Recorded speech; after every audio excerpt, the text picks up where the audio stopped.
Hello and welcome to Never Mind the Bar Charts with myself, Mark Pack.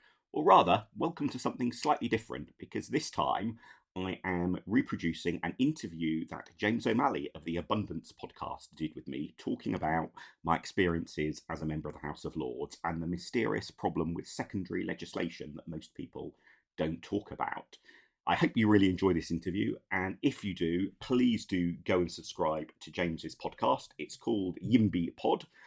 You can guess the main topic of conversation on that podcast. It's available in all of the usual places, and you can also find it online at abundancepod.com. And with that, over to you, James. So I'm delighted to be joined now by Mark Pack, Lord Pack. Mark, you're a Lib Dem peer. I think you're our first Lib Dem on the show, which is a great shame. It's been too long, but we've finally got a Lib Dem. And it's great to talk to you because you've written a fascinating post recently titled, "Why Does So Much of Whitehall Move So Slowly?" And this is obviously very relevant to our interests because every week on the show, we're banging on saying, why can't things happen faster? So let's start at the beginning. So the problem you've identified is to do with secondary legislation. So for the uninitiated, what is secondary legislation and why is it important? Secondary legislation is stuff that Parliament passes that has all the power of being law, but it doesn't go through the whole full process of Commons, committee stage, amendments, Lords, amendments, and all of that. It basically gets a fast-track route through Parliament. Quite often, secondary legislation will not even be voted on unless somebody requests it. But even if there is a vote, there is no scope for any amendments. And in addition, in the Lords, the really strong sort of almost principled belief almost of both Labour and the Tories is that the Lords should never vote down secondary legislation. So it requires something really remarkable for that. So in that sense, a government with a majority in the Commons can get any secondary legislation through Parliament almost guaranteed with no amendment. And so normally when people talk about secondary legislation, and this is what I found when I read up about it just after joining the Lords and realised this is an area I would be getting stuck into, normally people's concerns are too much government power to get things through without proper scrutiny, too easy for the government to do things quickly or on the sly. So I was expecting when I joined the one of the committees that scrutinises this in laws, I was all braced to try to be the valiant protector of saying, whoa, slow down, not so quick. And the picture I found was almost the exact opposite. Now, to be fair, there are definitely some genuine, legit concerns about, on occasion, stuff being done very quickly without proper scrutiny through secondary legislation. But much to my surprise, the overwhelming picture is, what? That was 6 years ago that the consultation took place? Or what? You're kidding me? That was a decade ago that we signed that international treaty? That so much of it moves so slowly. And so in a way, secondary legislation is very much the spiritual sibling of many of the things that you like talking about on this podcast, James, where really the right reaction is, come on, how slow is that going, really? I was going to say, it sounds like I should be going through your transcripts to try and find some material for the pod. So what are the most sort of egregious examples of this you found? Because secondary legislation, as I understand it, it tends to be these sort of more technical sort of tweaks. It's all sorts of stuff. And I mean, let me just give you a lovely little example. So it turns out the pay of government ministers has been worked out wrongly since 1997. The way that you're meant to work it out is about looking at a sort of benchmark involving civil service salaries, and that benchmark was worked out wrongly. When it was then realised, hang on a minute, we've been working this out wrongly for years and years, it took 3 years from discovering there was a problem to putting a bit of legislation through Parliament to fixing it. And, you know, I can understand why it takes a bit of time, because at first you realise there's a problem and you think, crikey, what should the right figures have been? And you spend some time rummaging through the records to try and work out what the figures should have been. Have people been overpaid or underpaid? What might you have to do? Are there big, you know, bit of time. But 3 years? 3 years from we've got your pay. Now, thankfully, the amount of money involved is relatively small. I think it's also fair to say that in the last 3 years, there have been some other pretty important issues that obviously take up a bit of time. But I think what it illustrates is just this culture that it's okay for things like that to take years and years. But my favourite example, because it goes counter to the sorts of things that actually people like you or Sam Friedman or the Institute for Government often say, which is one of the problems about policy making is this chasing of initiatives. The minister's got to make a speech next week. We've got a party conference next month. What's an initiative we can...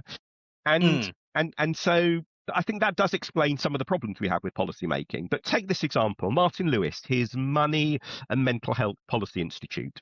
It has just been granted the right to be a super complainant in one area of sort of regulated finance. It was already a super complainant in other areas, and in its area, other organisations were already super complainants. So you would have thought something like that would go through quite quickly. His organisation puts in the application, you do a consultation, you make a decision, you bang through a bit of secondary legislation. This is basically one sentence with all the boilerplate stuff around it, but one sentence to add this organisation to this list that already exists in legislation. But instead, the Treasury did it so slowly that by the time it got round to preparing the SI, it thought, actually, it's so long since the last consultation, we need to start again and think about it all over My again. God. And yet, Martin Lewis is what? After you, James, probably the second most popular public figure in the UK involved in policy in some way. The consultation didn't find any complaints, no objections, not doing anything new or novel. You saw that thing, even with everything else, if you think about how did no SPAD at any point think, you know what, my minister's got a speech coming up next week. Why don't we commit to doing this? Because then that'll give the minister something lovely to announce. And of course, the result of it is not only did the whole thing take so long, but ironically, if you read the write-up on the Money Saving Expert website about them being granted this status, it's a perfectly fair and reasonable write-up. It's perfectly accurate. It says they applied and they've now been granted this power, and isn't this wonderful? But of course, they don't give the government any real credit in it. They don't quote a minister approvingly. Whilst if somebody in the government had said, look, why don't we sort out just doing a press release with Martin Lewis about how we're going to give their go, they could have got, even if you're approaching policy making from the most cynical, press release chasing, initiative obsessed mindset, you would have still done that much more quickly. And so this is the real puzzle, I find, is that a lot of the critiques that people make, rightly, about problems we have with policy making, even those don't explain why everything is so slow. Do you get a sense of what is actually driving it? Is this a sort of, it sounds like it's a structural problem, but how do we know it's a structural problem and it isn't just, we had Brexit to deal with and then Ukraine and then, a million other things? And is it just there's physically not the people in Whitehall to deal with this stuff? Like, do we need more people? I think, certainly Ukraine and actually particularly Brexit. 10 years on from the referendum, we're still having to pass bits of legislation in Parliament to implement bits of Brexit. It's a Brexit massively complicated, huge resource stink. I think it's one of the things in the debates about Britain's future relationships with the EU that doesn't get talked about enough is just the overhead week in, week out cost of still trying to make Brexit in some way work. But that said, I think those excuses or explanations only get us so far. And I think part of it is a fundamental underappreciation of the value of sort of neatness and tidiness, because you have such a big churn of ministers. There's all sorts of jokes about, can you build a house more quickly than a housing minister will last in post? It'd be quite a tight race, wouldn't it, most of the time? And the churning pension ministers is one often people point out. But also at the civil service level, civil servants churn through their jobs very quickly. And secondary legislation is fragmented between all the different departments. So you don't really have people taking a step back and saying, you know what, this is a system overall that's not working. This is something that we need to change. And so you see, on the one hand, bits moving really slowly, but on the other hand, some really remarkable micromanagement not being abolished to say, look, we've got to make capacity in the system. Let's just stop doing this mad detail stuff. And instead, the micromanagement is still done because doing what you've always done is the easiest way of doing it. Let me give you an example of the micromanagement. If you've ever been involved in paying sort of non-domestic rates and so on, you may have gone to your council website and there's some text on the website that explains the system. The text is written by government and every council uses the same wording on their website, which, that sounds sensible. One expert or team of experts write the words, saves everyone's time, everyone uses the same words. Except those words are set by legislation.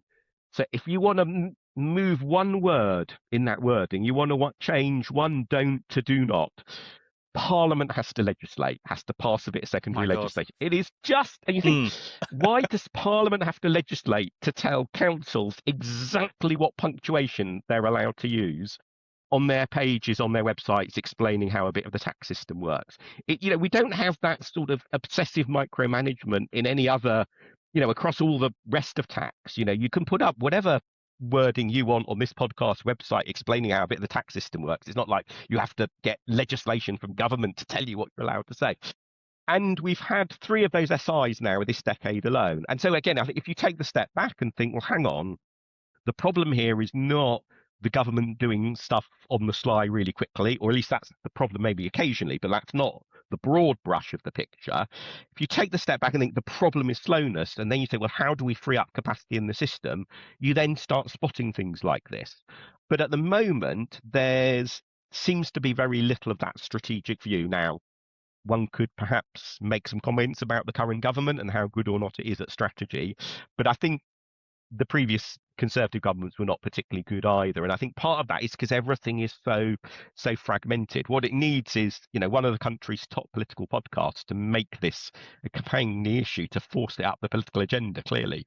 Absolutely. And Mark, it's really fascinating to hear about the sort of nitty-gritty details, because this is something I really love about your Substack, A Lord's Eye View. Since you've been in the Lord and you've identified all of these these small little things. And it's like, I guess, a good example of just another bit of cruft or something that would slow things down is, didn't you identify well about that, like NHS computer systems by law have to remain sort of switched on, or there's some sort of crazy rule like that that's literally written into the law? Yeah, it's so this is actually a really good example as well of how part of this whole system is a little bit the show.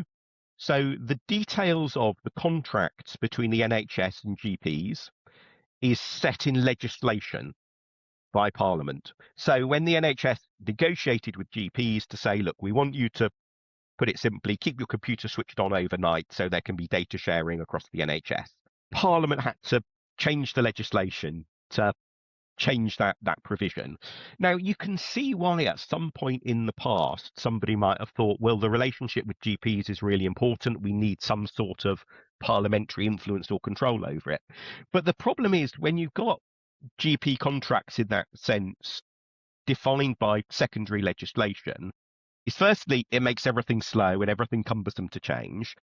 But also the secondary legislation process doesn't really provide anything much of a democratic safeguard, because, as I mentioned, secondary legislation you can't amend in Parliament.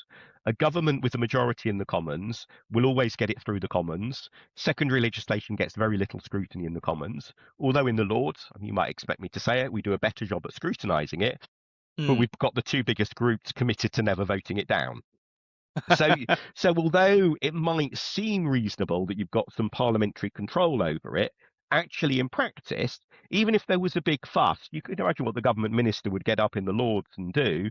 They would say, well, look, we've negotiated this with the GPs are happy, the NHS is happy, how dare you, my lords, vote this down now? And actually that would be a perfectly reasonable case to say, well, if you negotiated it, why on earth would Parliament then say, okay, we're going to vote it down?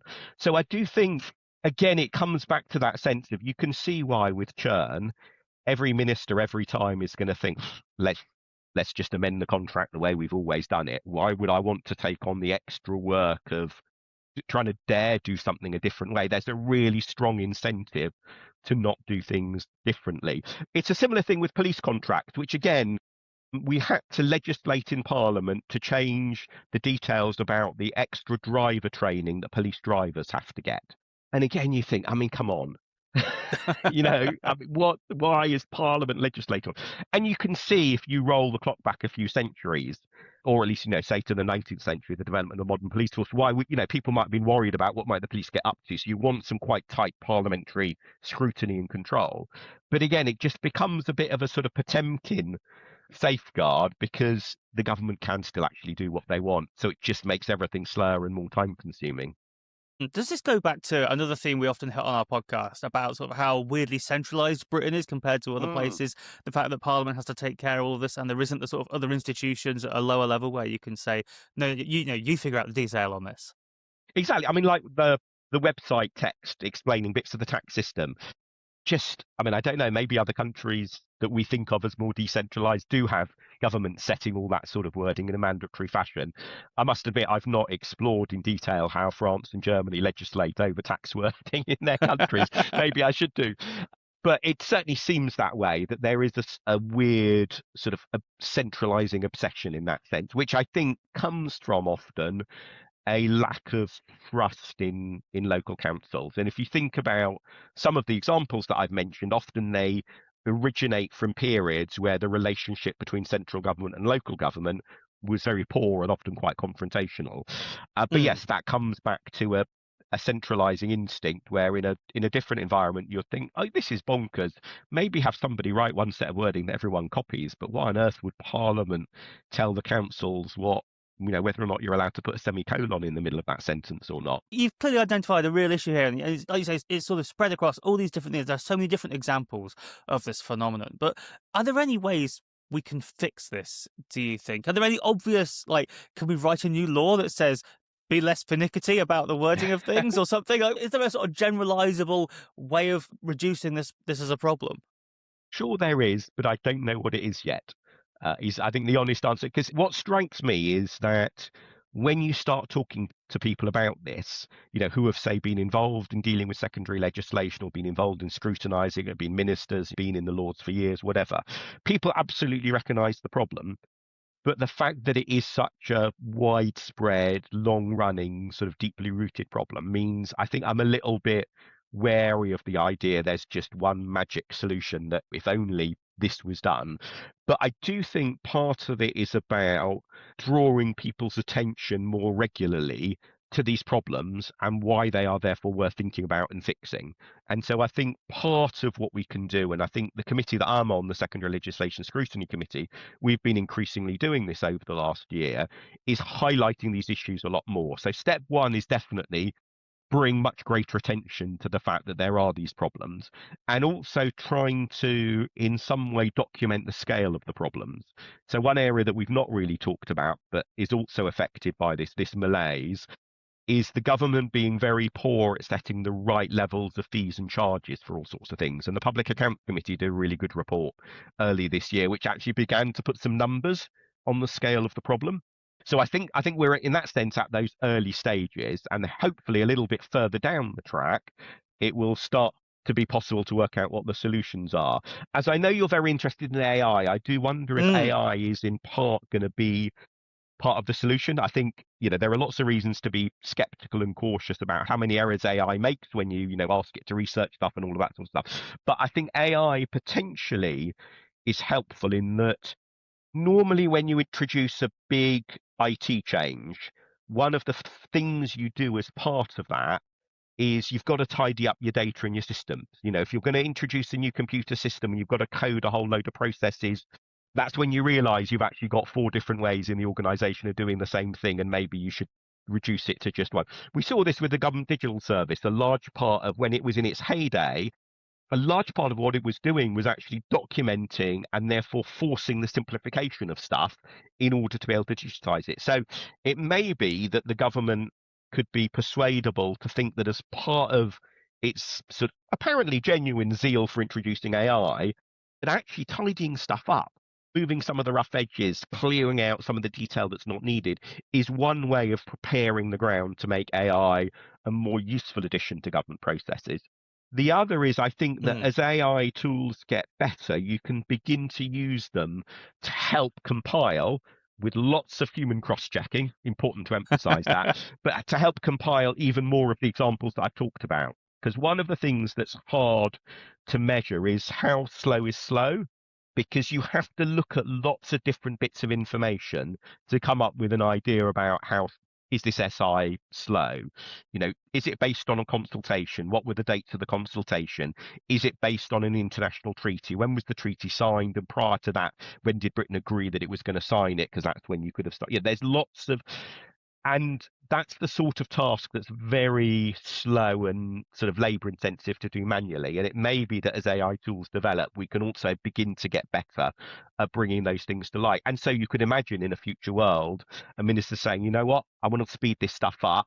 what are the worst examples out there, and it becomes possible to answer those questions in a way that at the moment the answer probably would be, I'm sorry, Minister, what of your other projects do you want to chop to make up to allow the research time to pull this together? I couldn't agree more with you. But before I let you go and get back to the important work of scrutinising secondary legislation, do you want to plug all your stuff? You do so much fascinating. In addition to, your duties in the House, you're also publishing loads of great stuff on polling, on your Substack, A Lord's Eye View. Give us a plug. What should people be reading?